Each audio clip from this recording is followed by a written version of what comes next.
Jeffrey Epstein. এই লোকটি কী করেছে তা মোটামুটি আমরা সবাই জানি, কিন্তু এই লোকটি আসলে কে এবং এত বিলিনিয়ার্সদের সাথে তার পরিচয় কিভাবে?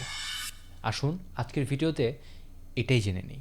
কুখ্যাত এই পেডোফাইলের জন্ম হয় 1953 সালের 20 জানুয়ারি নিউ ইয়র্কে। সে তার ক্যারিয়ারের শুরুতে একজন স্কুল টিচার ছিল, যেখানে সে ম্যাথ এবং ফিজিক্স পড়াতো। এরপরে সে তার সাবজেক্টকে আস্তে আস্তে ফাইন্যান্সের দিকে নিয়ে আসে এবং এবং এর বেশ কয়েকদিন পর সে একটা মানি ম্যানেজমেন্ট ফার্ম তৈরি করে।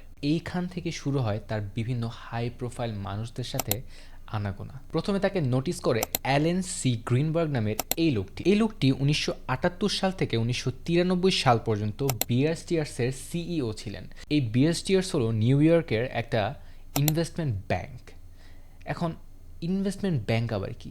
সহজ করে বোঝানোর জন্য বলি, ইনভেস্টমেন্ট ব্যাংক হলো এমন একটা ব্যাংক যেখান থেকে বিভিন্ন বড় বড় কোম্পানি, বিভিন্ন বড় বড় বিলিনিয়ার্স, ইভেন গভর্নমেন্ট পর্যন্ত টাকা নিয়ে থাকে বিভিন্ন বড় বড় ফাইন্যান্সিয়াল ডিলগুলো করার জন্য। অ্যালেন গ্রিনবার্গ নামের এই ব্যক্তিটি এপস্টেইনকে চাকরি তো দেয়ই, সাথে বিভিন্ন বিলিনিয়ার্সদের অ্যাক্সেসও দেয়।